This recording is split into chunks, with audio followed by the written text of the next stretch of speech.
Mammals. 6.5 crore साल पहले तक जब डायनासोर्स अपनी ताकत की नोक पर एनिमल किंगडम को दबा कर रखते थे, तब ये जीव भी उसी जंगल का हिस्सा थे।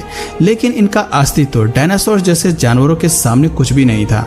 उन्हें ताकत में जीत पाना भले ही इनके लिए असंभव था, लेकिन आने वाला भविष्य इनके नाम लिखा जा चुका था। दोस्तों, 6 करोड़ साल पहले एस्टेरॉयड की तबाही डायनासोर्स की मौत अपने साथ लेकर आया। इसके पहले वीडियो में हमने जाना था कि कैसे डायनासोर्स धरती पर पनपना शुरू हुए। उन्होंने अपना साम्राज्य फैलाया और एस्टेरॉयड के धरती से टकराते ही उन्होंने अपना सब कुछ खो दिया। कुछ प्रजातियों ने मिनटों में ही अपना दम तोड़ दिया, जबकि बाकी बची 10% आबादी धीरे धीरे विलुप्त हो गई। अब चलिए शुरू करते हैं आगे के सफर को और जानते हैं कि 10% आबादी को किस दौर से गुजरना पड़ा और इंसान कैसे जन्मा।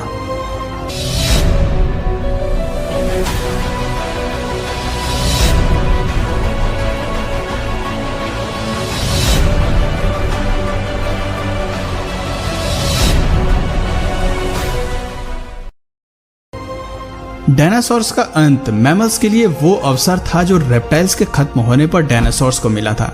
यानी कि सीधी भाषा में कहें तो जंगल पर अब अपनी ताकत स्थापित करने का मौका आ गया था।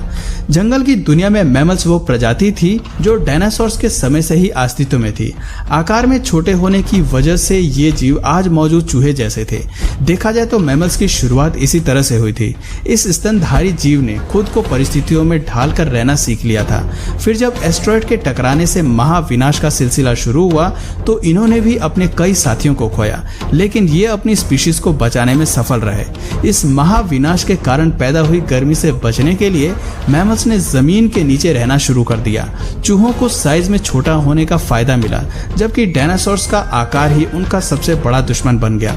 जमीन के नीचे रहते हुए मैमल्स को गर्मी से राहत मिली और भोजन के रूप में उन्होंने हर तरह के कीड़ों और जीवों को अपना शिकार बनाया।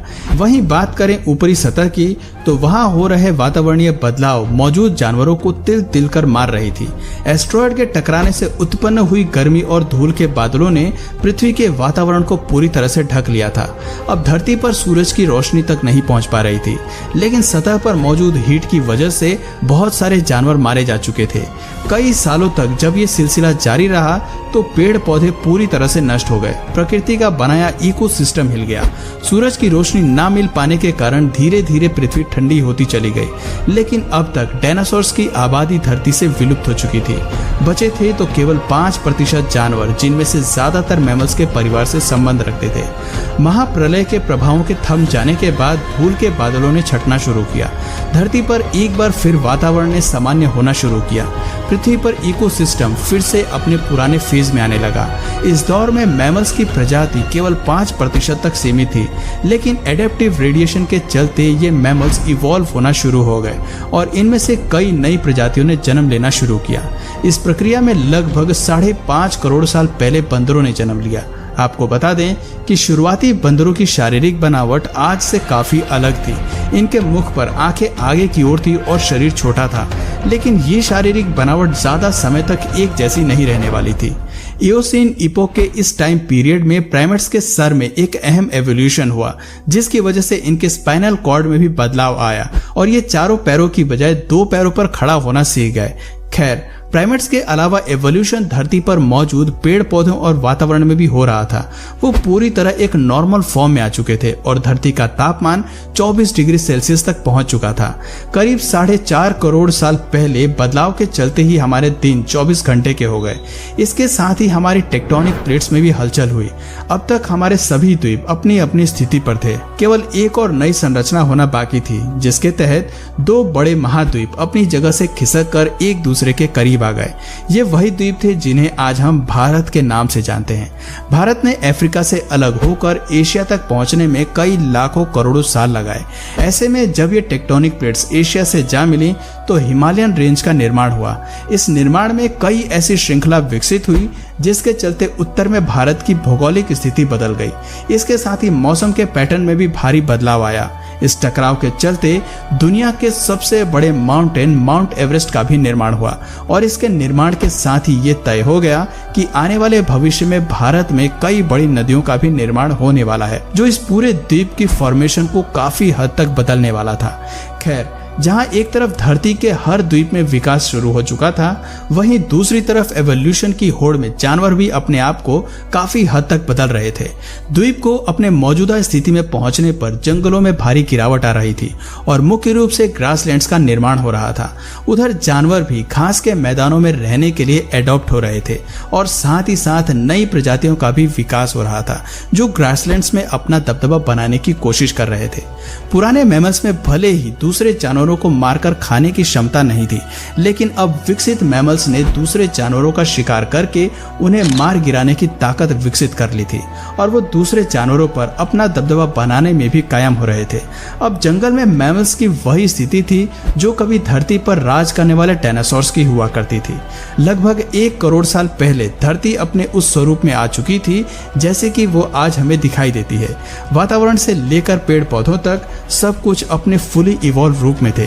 कहने को तो धरती पर सब कुछ था, लेकिन अब भी एक प्रजाति थी जो धरती से गायब थी और वो प्रजाति आने वाले भविष्य में पृथ्वी के इतिहास को बदलने वाली थी। जी हाँ, ये प्रजाति थी इंसानों की। लगभग 40 साल पहले पृथ्वी पर फिर एक बड़ी हलचल हुई और अफ्रीका द्वीप के पूर्वी इलाकों में एक नई माउंटेन रेंज पनपी जिसे आगे चलकर ईस्ट अफ्रीकन रिफ्ट के नाम से जाना गया।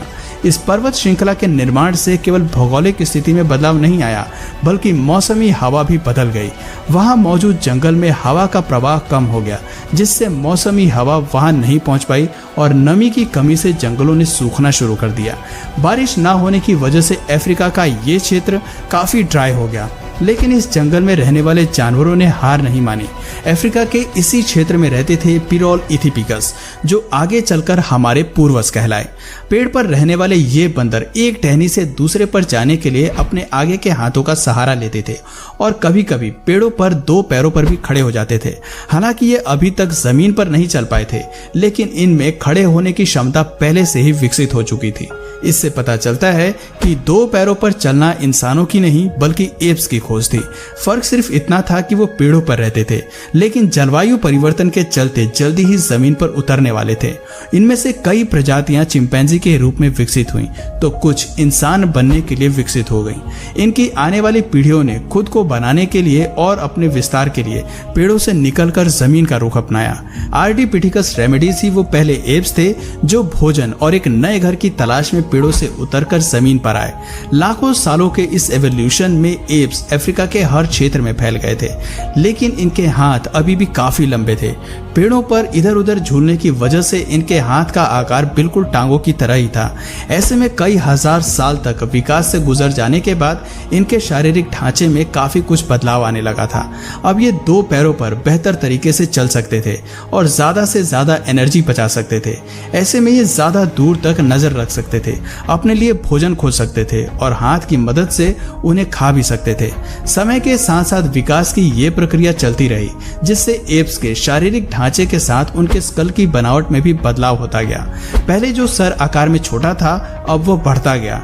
23 लाख साल पहले होमो हेबिलिस वो पूर्वज थे जिनके दिमाग का आकार बढ़ गया। आकार बढ़ने की वजह से ये जान गए कि बुद्धि को किस तरह से अपने सर्वाइवल के लिए इस्तेमाल किया जा सकता है। बुद्धि का कमाल दिखाते हुए सबसे पहले हमारे पूर्वजों ने पत्थर को हथियार के रूप में शार्प करना सीखा।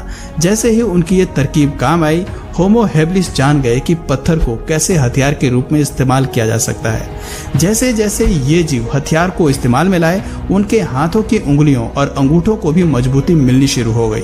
अब ये जान गए कि हथियार के इस्तेमाल से कैसे समूह में शिकार किया जा सकता है और अपनी भूख को शांत किया जा सकता है। आपको बता दें कि होमो इरेक्टस ही वो पहले पूर्वज थे जिन्होंने समूह में शिकार करना शुरू किया।